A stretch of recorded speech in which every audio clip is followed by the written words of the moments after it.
Hey everyone. Ah, Granny. You're back. So, no good news for me then? You saw right through me. The Traveler collected a lot of spirits and I checked all of them one by one. None of them matches Leela's description. I figured. It was written all over your face. It's alright. I didn't exactly have high hopes for the needle in a haystack approach anyway. Leela's condition is still stable, but we're not really getting anywhere. Well, luckily, I made some progress on my end. Leela's parents told me that he made a new friend recently, and apparently he's been out of the house for days at a time. On one occasion, they secretly followed him and saw him and his friend tinkering around with something at a camp. Yeah, some guy who goes by the name Kokuchu, dressed in what looked like Inazuman attire. Is this really all I'll need, Mr. Kokuchu? Based on my studies of the ancient texts, hypersensitivity is usually treated with desensitization therapy. So, I figure there's no reason it shouldn't work in reverse. Now, for a poor chap like yourself with no sensitivity to spirits whatsoever, you'll have to completely immerse yourself in spiritually rich substances for this to be effective. I'm electing to name this approach hypersensitization therapy. Is it risky? You're the spirit duffer, not me. I'm sure you're more clued up than I am on the potential consequences of brute force clairvoyance. Ultimately, it's your decision. All right, but I do have one last question. What's in this for you? People like me obviously don't have much clout in this tribe, so it's not like I can offer you much in return. You think I'm looking for a reward? Oh, my good sir, take a look at my face. Isn't the answer written here clear as day? What? What's written there? Just a friendly guy who's happy to help. What? So some random guy from Inazuma just felt like helping Leela cure his spirit deafness? Hypersensitization therapy, huh? What a novel idea. Could that really work? Not on Leela by the looks of things. It's anything but novel. Our tribe used to offer it as a treatment once upon a time. But it was so fraught with risks and had such an abysmal success rate that it was eventually outlawed. As for this Kokuchu fellow, I'm sure he has his own agenda. He conveniently disappeared right after Leela got into this mess. Leela's parents gave me the address of the camp, so I went and checked it out. There were clear traces of spiritual energy. And also, look what I found. What's this? A broken shard, probably from a weapon or some sort of ceremonial implement. You feel that? It might look old, but it has extremely strong traces of spiritual energy. Leela must have used this as his medium. It would definitely explain how a spirit duffer like him was able to trigger a clairvoyant experience. Wait, there's something else. It feels so familiar. I think this is somehow connected to my ancient name. Connected how? Is it like a shard of an ancient name?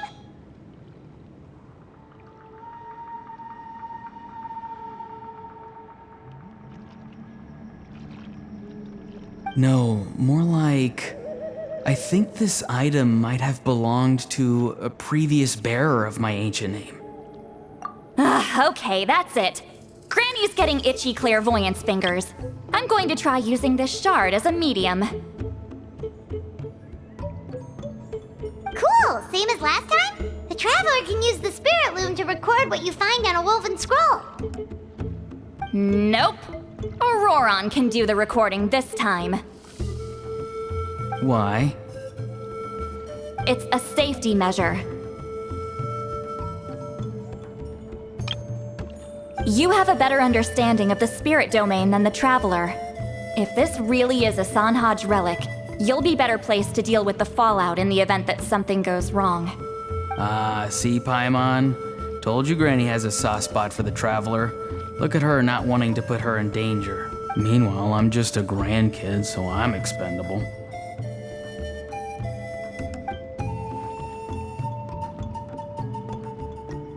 Hey, what are you blabbing on about?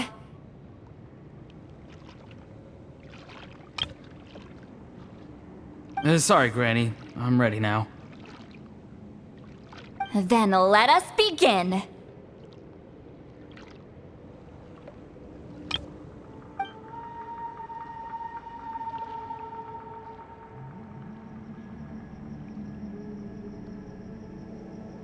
Alright, what's on the scroll this time? Looks like a broken bow covered in flames. Hey, don't you think one of the pieces looks just like this shard? You're right! It seems to be from the body of the bow. I saw a bow just like this in one of Granny's scrolls. Yes, it's the weapon Sanhaj used in the Battle of the Mare Javari. I guess that proves it. This shard is a... Good old Sanhaj.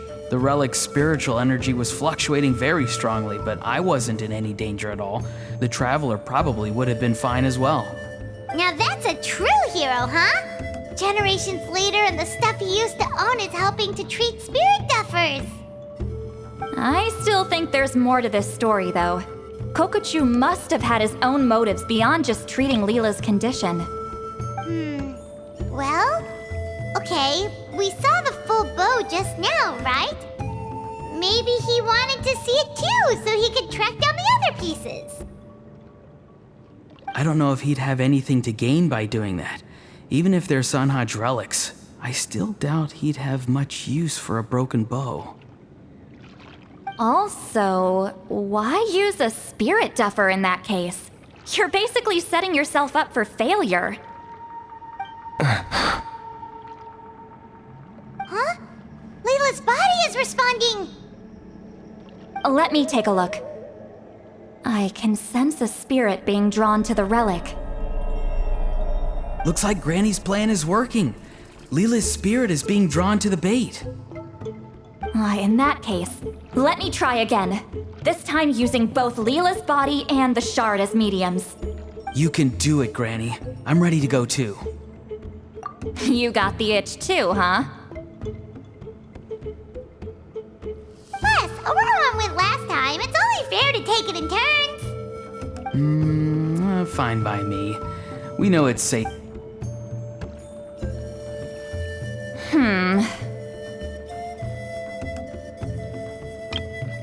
All right, if you insist. Be my guest. Just let me know when you're ready.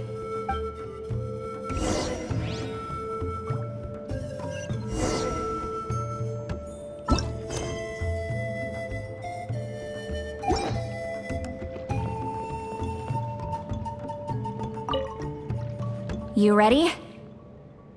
All right, here goes.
image has appeared.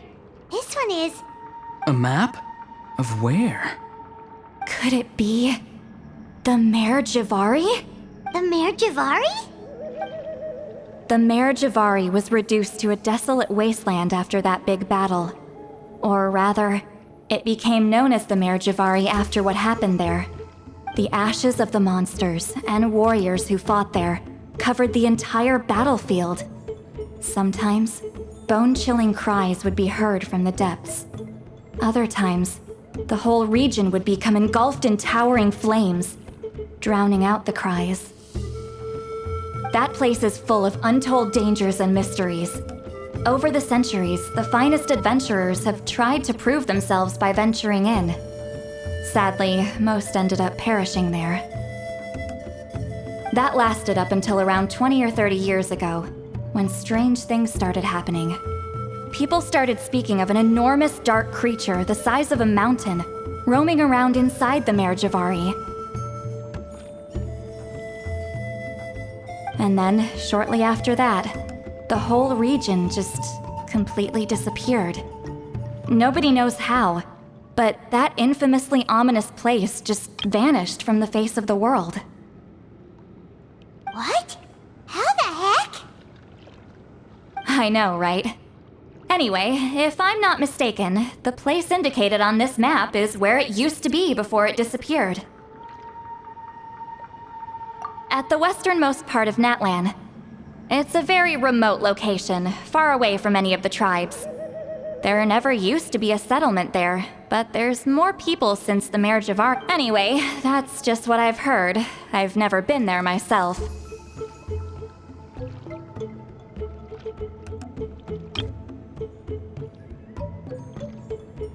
This is what age does to you.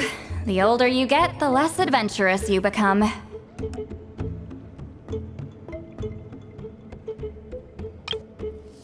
That's just an excuse. Granny's too lazy to take a trip that far away.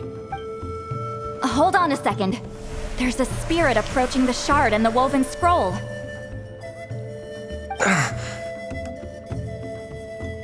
Oh, Leela's body is responding again! Quite a strong reaction this time. Does this mean what he was really seeking was the Mare Javari's location? I sense it too. There's a soul nearby. Almost a complete one. This is creeping Paimon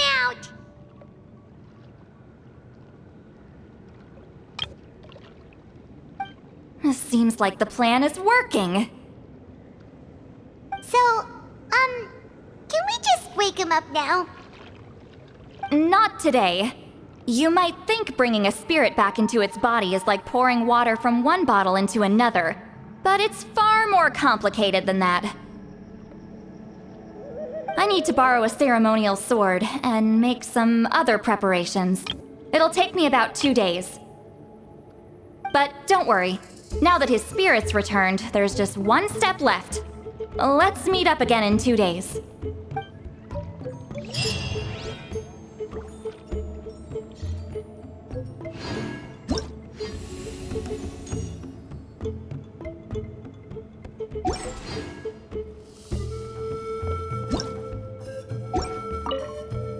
Something about this still doesn't add up for me.